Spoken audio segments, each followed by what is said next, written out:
I want to go across now to India Today's Gaurav Sawant. Also joining us live is Lieutenant General Sanjay Kulkarni, Veer Chakra, a veteran of the Indian Army, hero of Siachen, and he's been with us right through our coverage of these new controversies. Gaurav, coming to you first. Pretty shocking. You know, one is not surprised or shocked anymore by the things that politicians say. But Nagma Moraji, you know, you gave her a chance to qualify her comment, and she said it's not the Congress saying this, it's my personal comment. Nagma Moraji is Vice President, of a Congress unit in Maharashtra, and she has basically openly insinuated political color, political leanings of Lieutenant General Upendra Dwivedi, the chief of the Indian Army's Northern Command. That's a very, very grave charge to make, Gaurav. Shiv, it indeed is. Army Commander, Northern Command, was responding to a question put by a journalist on the situation and whether, if instructed, India can take back Pakistan-occupied Kashmir. And it was a military response to the best of, your knowledge or mine, if we were, because you and I have covered defense on ground over decades. When you put this question to the army about Pakistan-occupied Kashmir, and this time there was a context given the fact that both Raksha Mantri Rajnath Singh and General Ojla, the Chinar co-commander, had commented about this, about situation in Pakistan-occupied Kashmir, or the fact that it's a 1994, parliamentary resolution that entire Jammu and Kashmir, including Pakistan-occupied Kashmir and Gilgit-Baltistan, are an integral and inalienable part of India. So can India take it back? Army commander says if that's an instruction, we are prepared for any eventuality. We want ceasefire, but in case there's a ceasefire violation, we will give a befitting response. These are standard answers. To say that these answers are being given because there are elections or army officers have a political ambition and they've joined political parties, because Shiv, you and I know they've joined every political party. There are a number of generals who've joined, whether it's the Congress or the BJP or any other political party in India.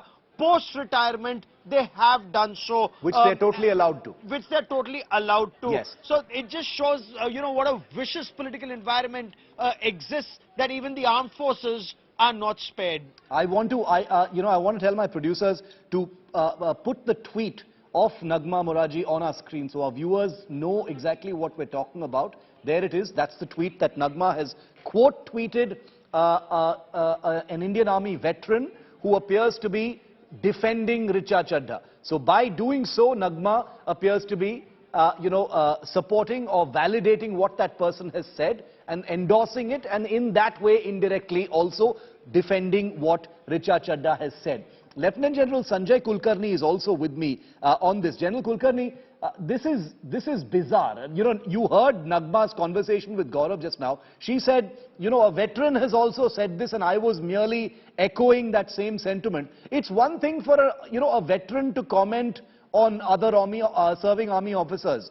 That's a completely different issue from a politician casting aspersions on a sitting Lieutenant General of the Indian Army. You yourself have been a Lieutenant General, sir. Here you have Nagma Moraji, by no means a political small fry, a celebrity neta of the Indian National Congress, saying the POK statement could have been made to benefit the BJP. She's already attributing motive to Lieutenant General Dwivedi. She says the army could be politicized. Army officers have joined the BJP in the past. How do you react to this, sir?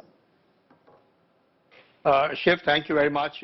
I think it's time that you send them your books, India's Most Fearless. Most of the people over there who you've covered for their valor are those who have served when the Congress was in power. It doesn't matter. The army is apolitical. It doesn't matter to the army who's in power.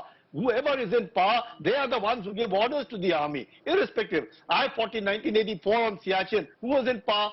I have great regard for Mrs. Indira Gandhi. Doesn't I become a congressman or I become a BJP or something. It's not like that. Army is not to be politicized. It's absolutely this vicious political environment, this kind of feeling, it looks bankruptcy of thoughts. You do not say that. I think even what Gaurav was saying, it was to a pointed question of a journalist. The army commander just responded and very politely and very nicely responded to say that, look, if the Raksha Mantri said that, that is covered by the parliamentary resolution, and should the orders come, army will do what it is ordered to do. And that's exactly what he will say. What else is he expected to say? That no comments or anything like that? Raksha Mantri is saying that, he is admitting it has been there, and they are, and why not? They should be willing to do it, and they will do it. I have full confidence they will do it. But that is what it is. I think it is time that the politicians stay away from all. It is not their domain. If they do not understand, let them stay out. Of course, she said that it is my own personal. It is better that she understands. If she is the vice president of a political unit, she must keep her mouth shut on these issues and do not comment on these. It is better to refrain. Why say anything like that?